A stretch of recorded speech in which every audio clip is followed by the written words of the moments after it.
Iniciamos el recuento, saludos de lo que será conocido como la historia de las últimas 24 horas.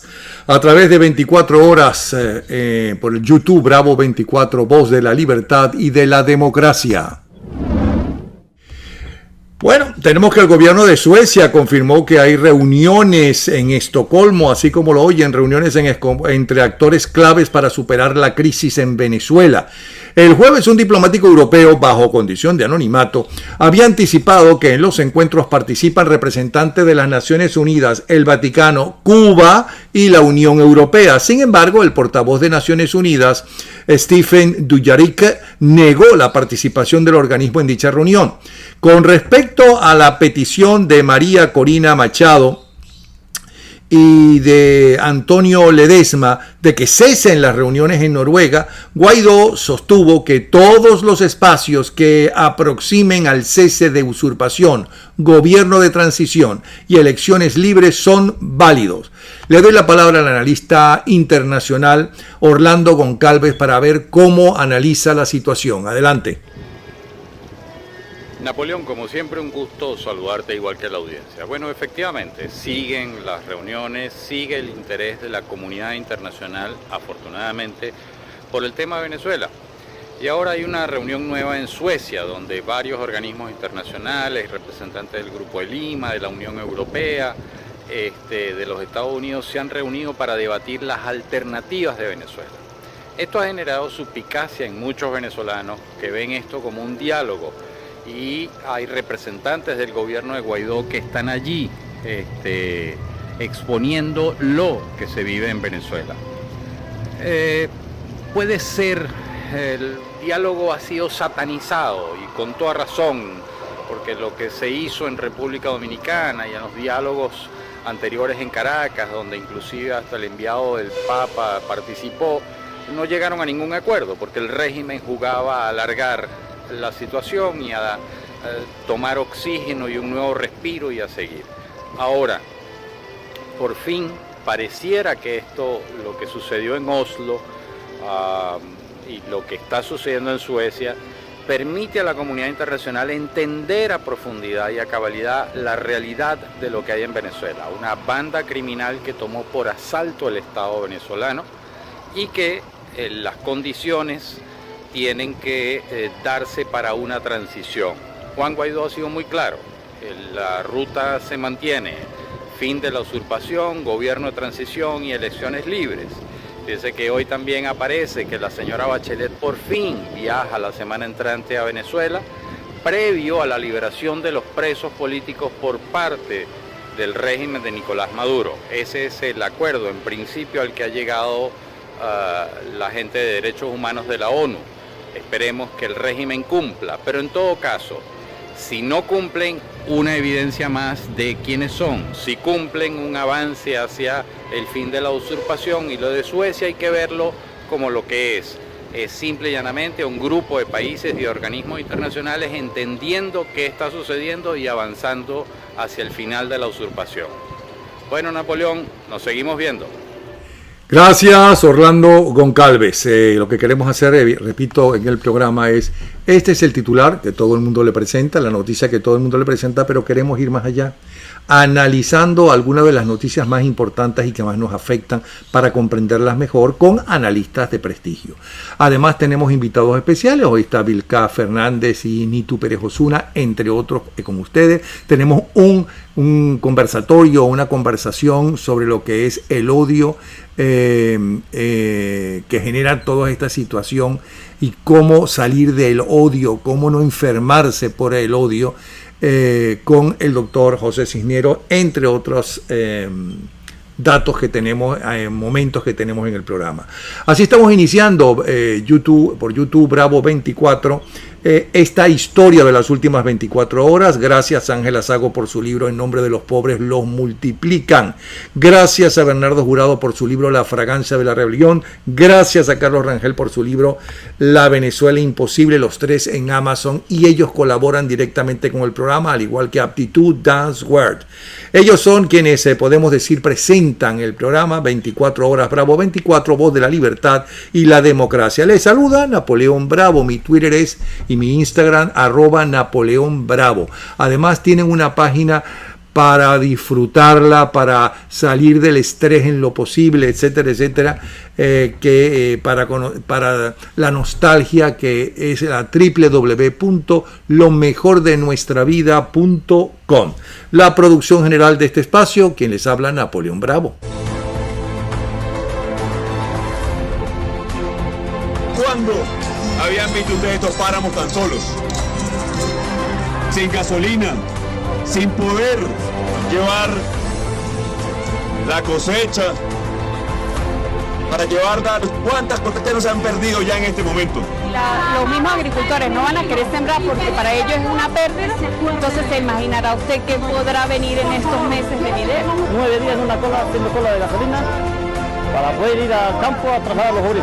¿Quién quiere vivir esperando una limosna de un régimen que no le importa a la gente? Nadie. Que se vaya la dictadura de una vez por todas. Ahora, si deciden atornillarse, si deciden querer, pretender que van a secuestrar los sueños de todo un pueblo, pues será por las malas, compañeros. Sí puede sacar Venezuela adelante. Así es, señores, así es. Bueno, nos preguntamos muchas veces qué pasa con los militares, cómo son los militares, cómo es la situación de los militares. Eso fue lo que le pregunté a un profesor de militares, un hombre respetado por las diferentes generaciones de los militares, según mi punto de vista, cuando existían militares en Venezuela, como es el coronel José Machillanda. Le pregunté cuál es la situación de los militares y esto es lo que me responde. ¿Cuál es el ambiente político militar real para junio 2019? El cuerpo armado, anteriormente estamento militar, hoy en Venezuela, se comporta como un partido político en armas como gobierno. En consecuencia, ha perdido los rasgos característicos del estamento militar y puede decirse con propiedad que Venezuela no cuenta con un estamento militar. Esto es un proceso de regresión que acabó con 100 años de profesionalismo del estamento militar venezolano y le crea a Venezuela una enorme circunstancia y delicada condición que obliga a que el país piense a futuro en la reconceptualización del estamento militar venezolano. Esa reconceptualización necesaria y forzosamente pasa por la posibilidad real de que Venezuela tenga un cuerpo que se ocupe de la seguridad de la nación, de la responsabilidad de la protección del espacio geográfico y que sea capaz de tener un cuerpo profesional para realizar operaciones conjuntas y operaciones combinadas. Lo que vive Venezuela hoy, dolorosa y desgraciadamente, como regresión político-militar, no es otra cosa más que un proceso en el cual se ideologizó a la organización en sus cuadros, colocándole al elemento militar una situación sumamente comprometida, que es la del ejercicio del gobierno. Hoy Venezuela tiene una enorme desventaja, una situación muy comprometida, porque lo que existe es un partido político en armas como gobierno que cumple 3 funciones propias de los partidos políticos: funciones de canalización, funciones de comunicación y funciones de extensión de lo que se llama el Partido de la Revolución de Venezuela. Dolorosamente, ese proceso de regresión crea situaciones de tensión muy delicadas y muy complicadas como consecuencia o como resultado del proceso de involución y de la circunstancia dolorosa de que se perdió la estructura, se perdió la pirámide organizacional y se perdieron las funciones y responsabilidades del estamento militar para con el Estado y para con la República. Gracias al coronel Machillanda por esta intervención en el programa sobre... Ven, no hay militares en Venezuela.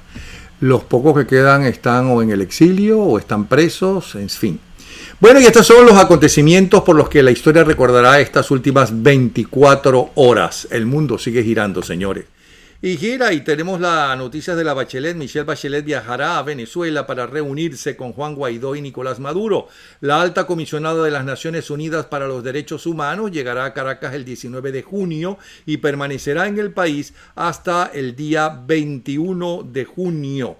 El resultado de los prolongados esfuerzos de su oficina para convenir con las autoridades venezolanas los términos de esta misión. El comentario que me dice Daniel Lara Farías que nos hará hoy tiene que ver con esto, con esta visita y la personalidad de Bachelet. En otro titular, vamos a ver qué tenemos. Tenemos de los inmigrantes. En otro titular tenemos el siguiente.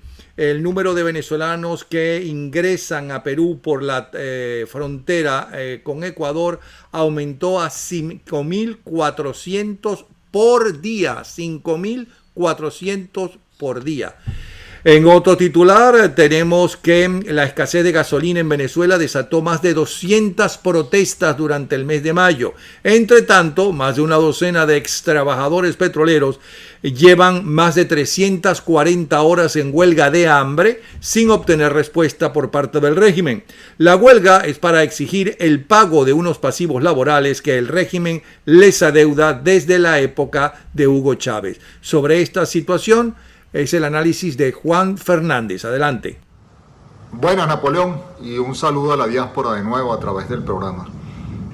Esta situación que se está presentando en la Plaza de la Moneda, a los alrededores del Banco Central de Venezuela, ahí en el centro de la ciudad de Caracas, es producto de un reclamo laboral que han venido haciendo este grupo de personas derivadas de las obligaciones que hay por prestaciones sociales.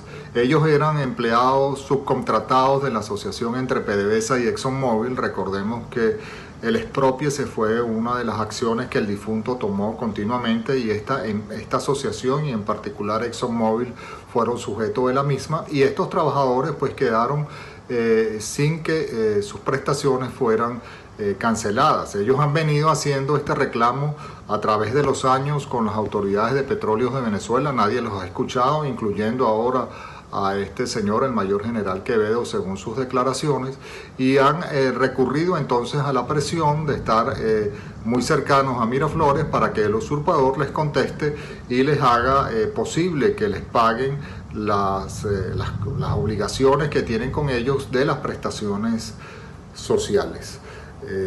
Hay una situación inclusive hasta de salud preocupante con estas personas, de higiene en esta plaza, pero ellos insisten en reclamar que se les pague, ya que algunos de los trabajadores que estaban en condiciones similares a ellos recibieron sus pagos, pero ellos hasta la fecha no.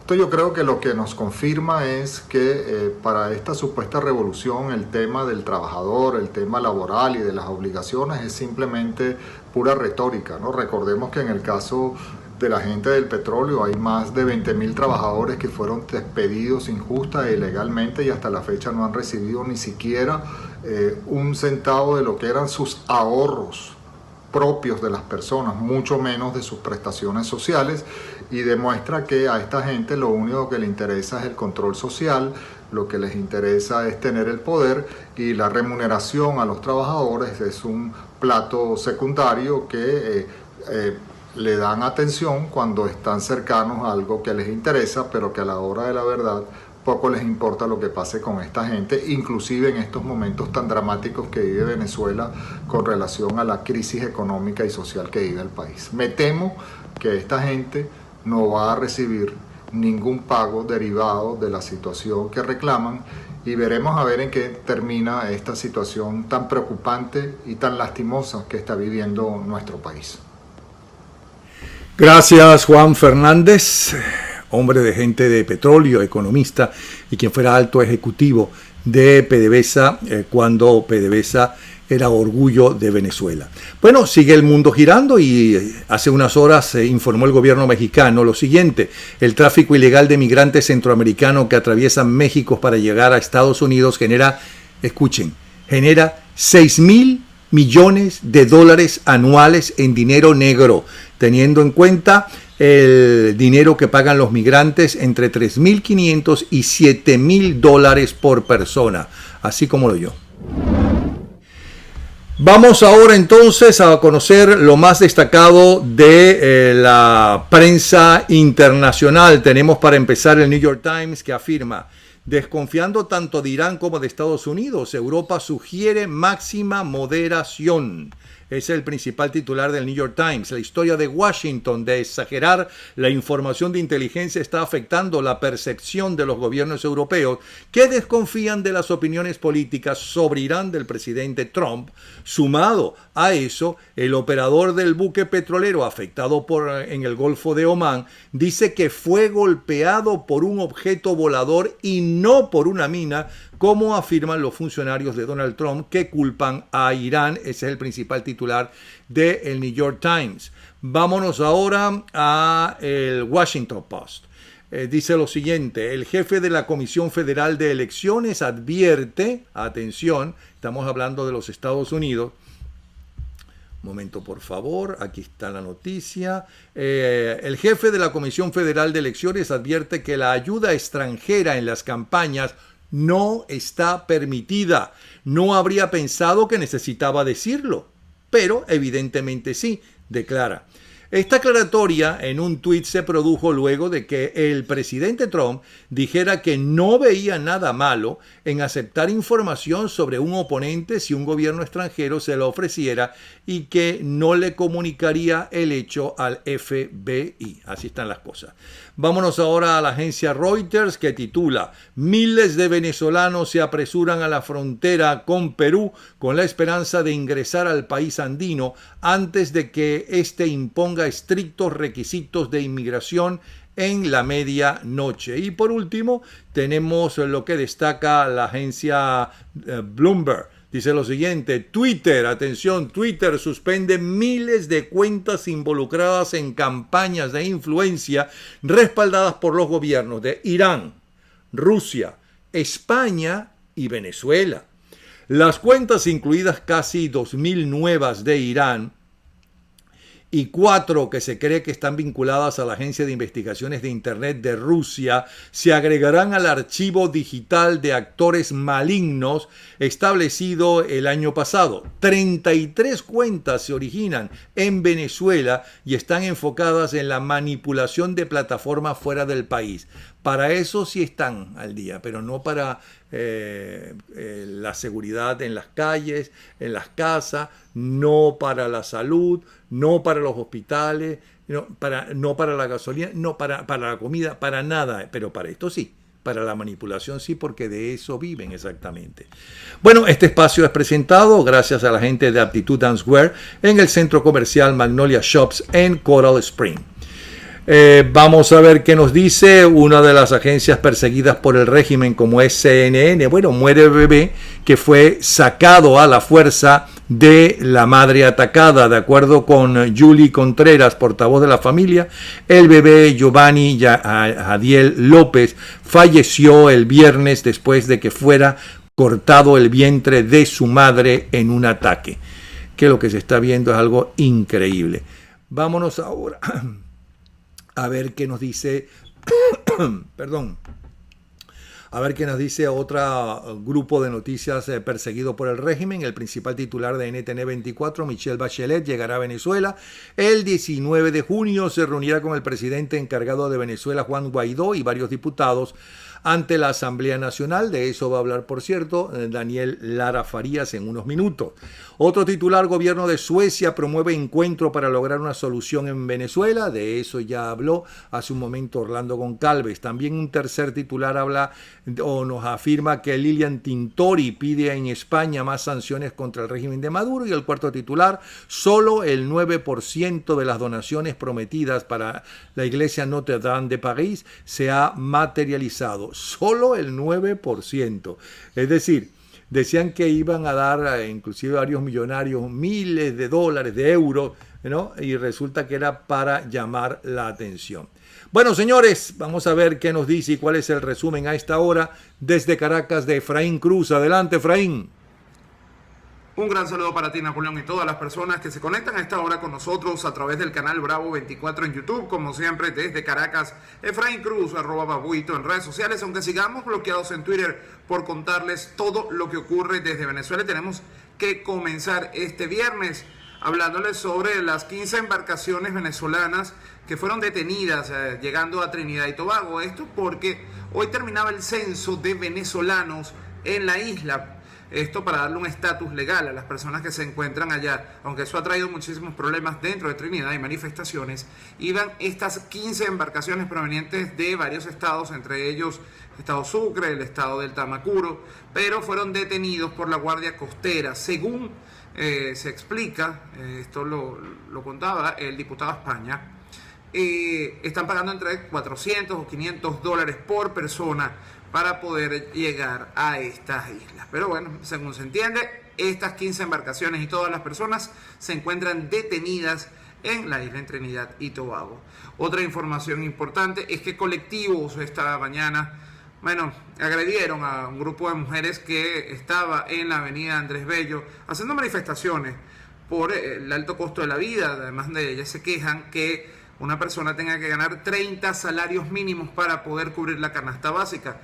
Todo esto ocurrió frente a la policía, quien además le entregó bombas lacrimógenas y piedras a las personas que estaban allí, a estos colectivos, para que agredieran a este grupo de 15 mujeres que estaban manifestando por esta situación, porque además eran ex concejales de Caracas quienes se encontraban realizando esta manifestación la mañana de hoy. Otro punto importante es que, por supuesto, la visita de Michelle Bachelet a Venezuela este próximo del 19 al 21 de junio, la próxima semana, estará reuniéndose con Nicolás Maduro, con Juan Guaidó.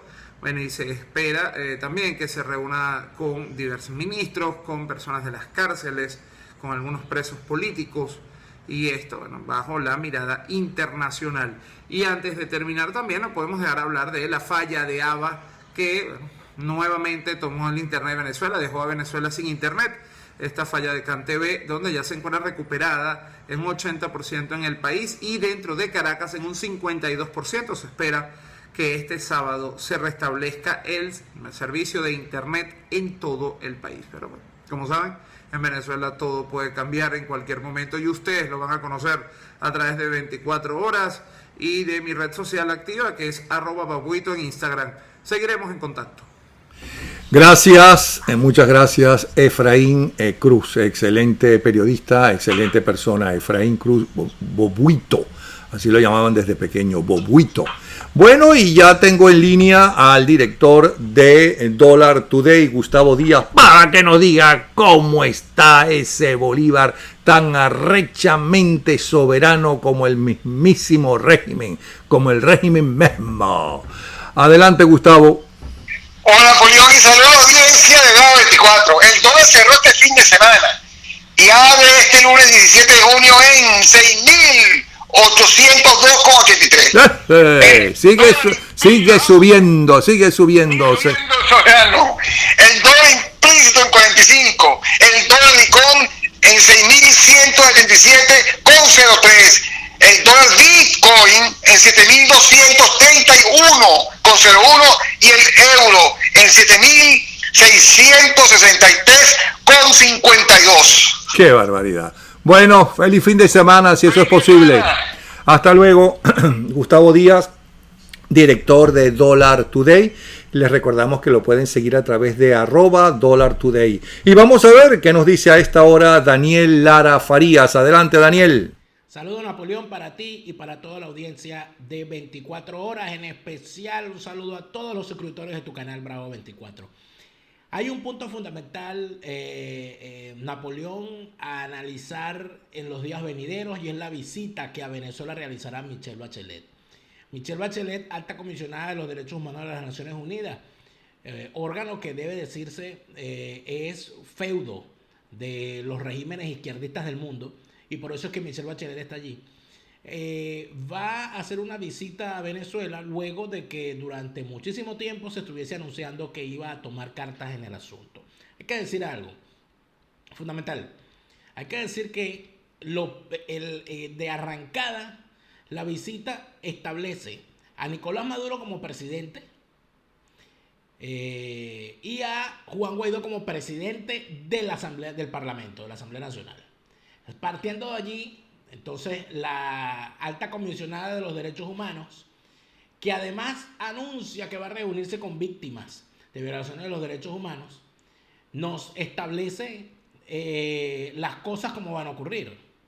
Si ella va a visitar a quien ella dice que es el presidente de Venezuela, es evidente que va a dejar que su gira sea organizada por el gobierno ilegítimo encabezado por Nicolás Maduro, y que no va a acudir a donde diga Juan Guaidó. Sería bueno que Michelle Bachelet nos dijera si las víctimas de violación de los derechos humanos a los cuales va a ir van a ser los de las comisiones fantasmas fake creadas por el chavismo, que si es víctima de las guarimbas y ese tipo de cosas, o si ella va a ir al helicoide, si va a ir a la tumba, si va a ir a los sitios de reclusión que tiene el DGCIN, si va a revisar lo que hace el FAES, si va a revisar lo que hace la GNB, si va a revisar lo que hacen los violadores de los derechos humanos que han sido suficientemente denunciados con nombre y apellido durante mucho tiempo.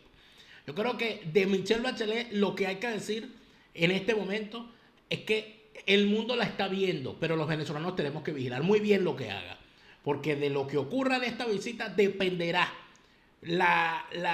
el respeto que se le pueda mantener a Michelle Bachelet en cuanto a lo que derechos humanos se refiere.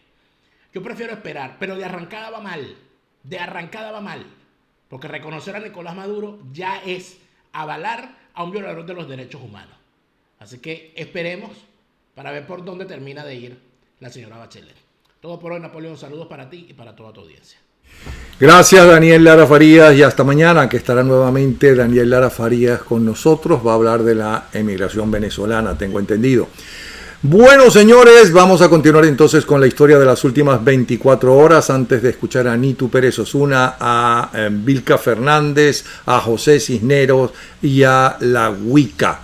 Vamos con el Nacional y vamos con la patilla principal titular a esta hora. Un momentico, el Nacional tiene como los tres principales titulares son: primero, unas declaraciones de Smolansky: venezolanos refugiados podrían superar a los ciudadanos sirios. El representante de la Organización de Estados Americanos destacó que la comunidad internacional debe actuar más allá de la diplomacia para proteger los derechos humanos de millones en Venezuela. Por otro lado, dice el abogado de Simonovich que la vivienda de Simonovich está en buenas condiciones, es decir, que no la saquearon. Funcionarios del SEBIN necesitaron la ayuda de un cerrajero para entrar este viernes al inmueble, dijo el jurista Enrique Perdomo. Y hay un tercer titular, que son unas declaraciones de Monseñor Licker: gracias a Donald Trump por abrirle los ojos a los venezolanos. El arzobispo emérito de Coro afirmó que el mandatario estadounidense dio a conocer todo el dinero que tiene la nación guardado en bancos extranjeros y que estos delincuentes no han utilizado para la salud, para mejorar los hospitales, etcétera, etcétera. Vamos ahora entonces con la patilla y su principal titular a esta hora: merideños resteados con Guaidó exigen el cese de la usurpación. Es el principal titular. El segundo titular que destaca la patilla es el siguiente: acceso a la justicia. El Tribunal Supremo de Justicia de Maduro censura a la patilla. Y el tercer titular: Guaidó invita a salir a las calles para demostrar a Bachelet la realidad de la crisis. Son los titulares tanto del diario El Nacional como de la patilla. Y ahora queremos, antes de tener una conversación con José Cisneros, que escuchen lo que en las redes está publicando tanto Nitu Pérez Osuna como Vilca Fernández. Hoy denuncio una extorsión. Quienes han destruido la vida de 30 millones de venezolanos, quienes han lanzado fuera del país a más de 4 millones de ciudadanos, quienes han propiciado que Venezuela tenga una hiperinflación que devora nuestros bolsillos, quienes han convertido al país en territorio central del narcotráfico, quienes han producido el mayor desabastecimiento de alimentos y medicinas en la región. Los creadores de la tragedia humanitaria venezolana han desatado una feroz y costosísima campaña de descrédito hacia mi familia y hacia mi persona. Nos someten a una extorsión, cuyo precio para que cese es callar. O te callas o te acabo moralmente.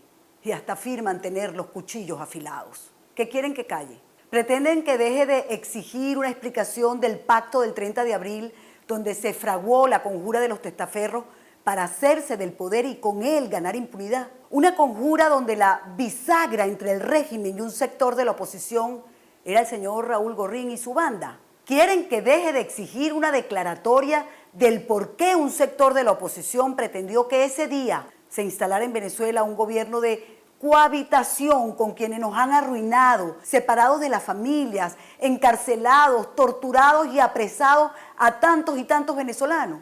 Aclaren o desmientan, pero digan algo. Ustedes quieren que calle. El país quiere que la dirigencia involucrada en el hecho hable. Este acuerdo no lo develé yo, lo hizo Elliot Abrams, representante del Departamento de Estado norteamericano. Luego, el Wall Street Journal y la agencia Reuters profundizaron la información. Soy periodista y por formación investigo y contrasto. Y observo que mientras en el exterior hay quienes dan detalles de la conjura, a lo interno, quienes montaron este inmenso fraude a los venezolanos esperanzados por un cambio callan, y el que calla otorga. Entonces les aclaro, no he robado ningún edificio, no es mío, tampoco de mi familia. Pertenece a Promociones 86, compañía anónima de la familia Petricio. En el diario El Universal se han publicado 3 carteles para la subasta del inmueble. Si va a subasta, no es mío. A los colegas les invito a que pregunten a los representantes de Promociones 86 quién es el dueño de la Torre Solano y exijan pruebas. Yo tengo muchas y estoy a la orden. Las calumnias lanzadas no tienen sustento alguno. Quienes se han prestado a esta campaña y a la extorsión por acción u omisión son cómplices del narcotráfico y la ruina del país. Tanto tienen que esconder que hasta el nombre ocultan y lanzan acusaciones anónimas. Pero no se puede esconder todo bajo el sol. Y el Instagram, Facebook y WhatsApp dejan rastros de los autores. Diputados Henry Ramos Ayub, Luis Florido, José Gregorio Correa. No me voy a callar. Señor Gorrín, tenedores de bonos ilegales, bolichicos y participantes de la rapiña de Odebrecht y Derwish. No me voy a callar. Señores usurpadores y miembros de la mafia que oprime a los venezolanos. No les tengo miedo. No se lo tuve a Chávez, tampoco a ustedes. No sigan perdiendo el tiempo. No callaré. Vilca Fernández, expreso político, desterrado de Venezuela. Hoy, 14 de junio, hace un año, fui sentenciado al destierro por el régimen criminal de Maduro, una medida inconstitucional. Desde entonces, venimos luchando y dando una fuerte batalla por la libertad de todos nuestros presos políticos. Hemos recorrido parte del mundo con este cartel, exigiendo la libertad de nuestros presos políticos y de Venezuela, denunciando el aumento de las torturas en los cuarteles y en las cárceles de Venezuela, a civiles y a militares. Hemos denunciado el aumento y la triplicación de presos políticos, de persecución política y de muertes, asesinatos en las cárceles y en las calles por motivos políticos. Mueren niñas y niños, mueren ancianos, hombres y mujeres, producto del hambre y de la política criminal de Maduro. La falta de medicamentos en los hospitales. Son 4,5 millones de venezolanos huyendo por las distintas fronteras y que hoy se encuentran regados por el mundo, convirtiéndose en la nueva clase pobre en el mundo. Basta de esto, hay que darle un parado ya, hay que salir de Maduro. No más diálogo, que solo alargan su vida. Los diálogos han sido saboteados por Maduro porque todos los diálogos determinan en que tiene que irse del poder. Eso lo plantean incluso quienes rodean a Maduro. Es por eso que está claro y desde la resistencia le decimos al mundo, la salida es por la fuerza del pueblo en la calle combatiendo contra la tiranía. Los venezolanos tenemos un presidente y se llama Juan Guaidó. Presidente Guaidó, hermano, usted no necesita andar de campaña porque usted es el presidente de la República. Y lo invitamos a que mañana del Estado Mérida anuncie la campaña admirable para ir a Miraflores. Y de la resistencia y de todos los rincones del país lo vamos a acompañar a conquistar nuestra libertad. Y la comunidad internacional tendrá que acompañarnos en las acciones de calle contundentes para conquistar nuestra libertad. Basta ya de que la lucha siga girando en círculo. Es momento de avanzar. Desobediencia civil, rebelión popular contra la tiranía. Tenemos, como les habíamos prometido ayer, a el doctor José Cisneros, esta vez para que nos hable del odio y el resentimiento. Cuando suceden las guerras, especialmente si son civiles, cuando menos grave están las peleas de los partidos políticos entre ellos, especialmente de los radicales, o cuando suceden crisis tan terribles como las que vive Venezuela, se producen muchos odios, muchos resentimientos. Quisiera saber qué es eso, ¿no? Y cómo esas personas enfermas, si es que eso se puede llamar una enfermedad, se pueden mejorar, se pueden curar, porque las primeras víctimas son ellos, supongo yo. ¿Cómo está, doctor Cisneros? ¿Cómo estás, Napoleón? Chao. Bueno, mira, el odio es un elemento básico de lo que se llaman los sentimientos humanos. Esas expresiones producto de nuestro intelecto, de nuestra conciencia, que nos permite en un momento dado tener sentimientos positivos y negativos. Y el odio, pues, es uno de los principales sentimientos negativos que una persona puede desarrollar. Viene del latín odium y representa una suerte de antipatía o adversión hacia algo o hacia alguien. O sea que tú no solamente tienes que necesariamente odiar a una persona, tú puedes odiar un sitio, un país, una organización, un ambiente específico. Típicamente tú tienes esa sensación, puede ser muy leve, molesta o incómoda, o puede ser una cosa muy severa. Pues. Ahora, hay dos consideraciones importantes. Puede ser un odio originario o un odio reactivo. El odio originario es cuando tú odias a alguien o algo y tú no sabes exactamente por qué lo odias. Es esa sensación que tú a veces tienes cuando tú estás en un ambiente o vas a un restaurante y tú dices, odio este restaurante. Y te preguntan, bueno, ¿qué es lo que no te gusta? No sé, pero hay algo que no me gusta de este restaurante. Yo odio estar en este restaurante. O yo odio a fulanito de tal. Pero bueno, ¿te hizo algo esa persona? No me ha hecho nada, pero yo simplemente odio a esa persona. Ese, digamos, que es el odio originario, donde las personas expresan esa sensación o tienen esa sensación y no pueden explicar racionalmente por qué se les produce. La otra es el odio reactivo. Y ahí entonces es tu mente o tus sentidos reaccionando ante una agresión, bien sea de la persona o del entorno. Si te va mal en ese restaurante, si te tratan mal en ese restaurante, pues tú odias ese restaurante y hay una perfecta explicación por la cual eso sucede. Y lo mismo acontece pues con las personas. Esa sensación pues la hemos vivido todos, porque todos hemos pasado por tener un sentimiento negativo hacia alguien o hacia algo y como te dije, pues estamos en esas dos vertientes. Ahora, el odio en política es muy común porque esencialmente la política confronta ideas y así como hay en general en las relaciones humanas contactos con los cuales uno no se lleva bien, en el mundo de la política esos contactos son usualmente tus competidores, es decir, tú tienes aliados y tienes personas que en un momento dado compiten contigo y pueden ser tus enemigos. Entonces se producen una serie de odios innatos por el proceso mismo de la competencia. Tú odias que te agredan y en política la agresión es uno de los recursos de competencia. Es decir, todo el mundo, cada vez que quiere competir con otro, lo primero que hace es hablar mal del otro, hablar mal de su familia, de sus atributos, de su currículum, de sus cosas. Y en general, pues, el debate político tiene mucho de eso, pues, de enfrentar enfrentarse no con hechos ni con realidades como en otros campos, porque los médicos compiten, pero en general en medicina tú tratas, y los abogados también, en todas las profesiones hay competencia, en el periodismo hay competencia, pero necesariamente pues la competencia puede ser libre, es decir, tú puedes en un momento dado reconocer que una persona tiene más méritos que otro por sus logros, o puedes optar por la posición contraria, pues, de elevarte tú descalificando al otro, ¿no? Entonces ese proceso de descalificación desarrollado por la competencia genera una serie de odios. Ahora, también tienes tú los odios productos de acciones concretas, que es el caso del que estábamos hablando ayer.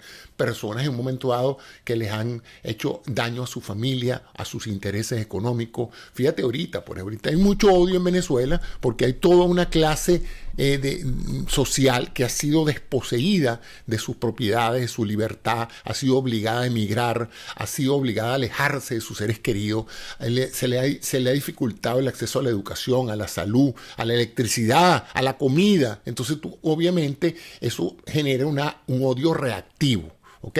Esa necesidad de enfrentar un sentimiento negativo hacia esas entidades o personas. ¿Y esto es bueno, es malo? Bueno, eso es parte de la naturaleza del ser humano. Eso no es bueno ni malo. Es muy probable que no haya una sola persona que haya pasado por la vida y en un momento dado no haya tenido esa sensación. Ahora viene la etapa del resentimiento. El resentimiento es cuando eso se repite, se ha hecho un proceso continuo. Las personas no salen de ese odio porque el cuerpo humano tiene el proceso evolutivo del desarrollo del hombre ha permitido que el hombre supere esas sensaciones de sentimientos negativos y vea la vida con positividad. Tú pasas por una crisis, pasas por una enfermedad, odias la enfermedad que te tocó, odias el hospital que te tocó, odias la manera en que te trataron, pero tú no puedes pasar la vida en eso porque los sentimientos negativos son inhabilitantes, son sentimientos que no te dejan marchar adelante y no te dejan emprender cosas nuevas. Entonces tú no puedes estar revolviéndote constantemente en el lodo del odio porque terminas enfermo tú. Tú crees que las acciones que estás iniciando hacia la persona o hacia la entidad que odias, te va a hacer sentir mejor, y lo que no te das cuenta es que tarde o temprano terminas empeorando tu propia situación anímica porque tu mente no hace otra cosa que fabular y elucubrar estrategias para vengarte de la situación o de la entidad o de la persona que odias. Y la gente, ese tipo de gente siente que está enferma, siente que se está haciendo daño a sí misma mientras trata de hacer daño a la gente que odia. Mira, esencialmente eso entra dentro del marco de lo que es la psicología y la psicopatología, es decir, ya los cambios psicológicos que son verdaderamente patológicos. Hay personas que odian como parte de su estructura normal de relaciones humanas, a personas a las cuales aman y a personas a las cuales odian. Pero eventualmente, como todos los cambios psicológicos, si se hacen permanentes, si se hacen, como diríamos, obsesivos, ya forman una patología, ya es una enfermedad. Son personas que están enfermas de odio y eso plaga todas las acciones de su vida, porque entonces ya no viven para lograr sus objetivos, ya no viven para lograr sus metas, para mejorar, para sentirse felices, sino viven prácticamente para destruir, para vengar esa acción que ellos perciben que les ha hecho daño a ellos. Pero y a su familia. Cuando hacen ese tipo de acción se sienten bien, se sienten felices, se sienten agradables. Sienten que están cumpliendo con su cometido. Acuérdate que son personas que han decidido vengarse, es decir, han desarrollado un plan y ellos encuentran una gran satisfacción en el logro de esos planes. El problema es que eso no termina nunca hasta la total aniquilación de la persona o de la entidad que odia, ¿no? Si es el gobierno de un país, pues hasta que no tumban el gobierno no se sienten satisfechos. Pero eso es un proceso que termina en un momento dado por deteriorar tanto al individuo que la persona se da cuenta de que eso rige su vida, de que ya no tiene vida social, ya no tiene vida familiar, ya no tiene ningún tipo de otros disfrutes de la vida, sino que prácticamente su mente está constantemente desarrollando planes dirigidos o movilizados por ese sentimiento de odio hacia la entidad o hacia la persona. ¿Tiene cura?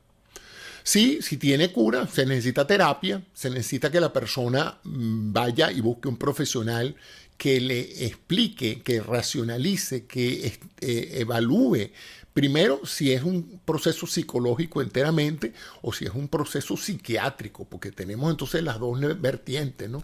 El campo de la psicología clínica y el campo de la psiquiatría, donde ya entonces es un problema médico, donde puede haber otro tipo de procesos que en un momento dado requieren de un tratamiento hasta quirúrgico en muchos casos, porque muchas personas que desarrollan odios constantemente eventualmente se terminan detectando tumores cerebrales, por ejemplo. Entonces no va a haber un proceso de curación hasta que no se resuelva la extracción o la reducción de esos tumores cerebrales que pueden en un momento dado producir cambios psicológicos que todo el mundo interpreta como no, fulanito, él vive odiando a todo el mundo, él vive amargado, yo no sé qué le pasa, ¿no? Y eventualmente le hacen una tomografía, una resonancia y descubren que el hombre tiene una lesión en el tallo cerebral, una lesión muy cerca de ciertos núcleos nerviosos que en un momento dado son los que disparan esas señales que producen esa angustia y esa constante rebeldía y esa constante frustración y odio hacia otras personas, ¿no?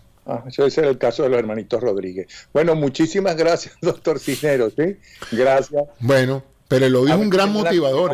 El odio es un gran motivador para muchas personas. Y yo recuerdo, pues, siempre, como te dije ayer en el programa, la visión de Hitler, pues, que odió la Primera Guerra Mundial, odió a los judíos, odió a las personas que él consideraba de razas inferiores, y ese resentimiento lo movilizó, lo capacitó, lo habilitó para desarrollar el Tercer Reich y todas las atrocidades que en nombre de ese resentimiento Hitler y su grupo cometieron. ¿Usted diría que en el caso de Chávez o Maduro su odio por Venezuela hace que se sientan así? Fíjate que yo no creo que ellos odian a Venezuela, ellos odian a un grupo de venezolanos a quien ellos le atribuyen sus penurias del pasado. Pero ¿cómo que no odian a Venezuela? Si ellos no están en contra de un grupo, están en contra y afectan a todo el país, excepto a los que ellos dicen que son sus enemigos y que no volverán, como es lo que queda de Acción Democrática. Eso es lo único que no persiguen. Bueno, entonces, nosotros pensamos eso y probablemente estamos en lo correcto cuando decimos que ellos odian a Venezuela, porque Venezuela somos todos. O sea, que cualquiera que quiera fracturar el país odia realmente a parte de Venezuela, y odiar a parte de Venezuela es como odiarte parte de tu cuerpo, ¿no? Pero el problema es que si tú los oyes a ellos hablando, es evidente para cualquier psicólogo y psiquiatra que estos personajes sienten que ellos realmente están actuando en nombre del país, y eso es lo más peligroso, porque han logrado convencer, por ejemplo, a la masa militar, que no tiene nada que ver con estos odios y resentimientos del pasado, los han tratado de convencer que su lucha por reivindicarse con la sociedad y con la gente que les ha hecho daño en el pasado es realmente una motivación para sanar al país. Eso no me lo creo, porque si ellos creyeran así, no tratarán de comprar como han comprado al generalato o buena parte del generalato, no lo ponen en los negocios, que es exactamente igual que lo que hizo Castro, ¿no? Con el ejército que él formó. Sí, pero fíjate tú que tú has mencionado una parte interesante. Yo sí creo que ellos han logrado a través de la corrupción y del narcotráfico corromper a ciertos grupos militares. Pero el soldadito común, ese soldadito que está obedeciendo órdenes, ese no está metido en ningún guiso ni nada. Ese soldadito está realmente creyendo con su bandera que él está defendiendo la patria.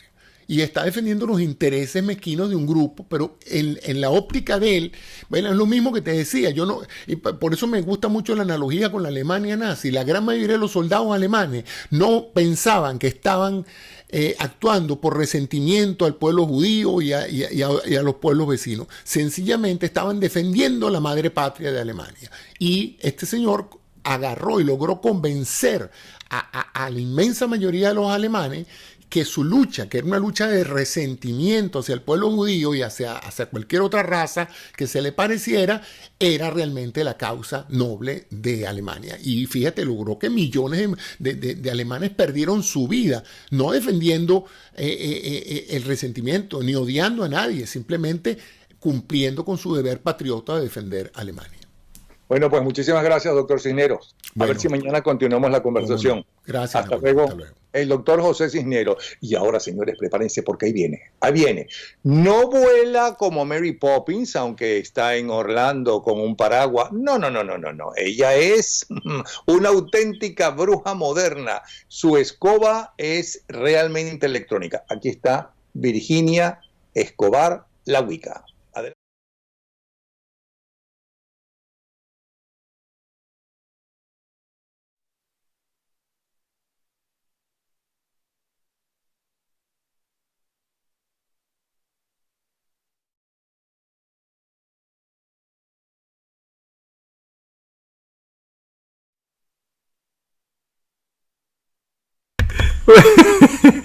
Tuvimos problemas, como se acaban de dar cuenta, no solamente en sonido, sino también con el video. Esa parte es grabada del programa. Bueno, mañana en 24 horas estaremos en el próximo programa, que es dentro de 24 horas, y veremos qué nos quiso decir hoy la Wicca, porque ahí quedó congelada. Nos vemos entonces en 24 horas.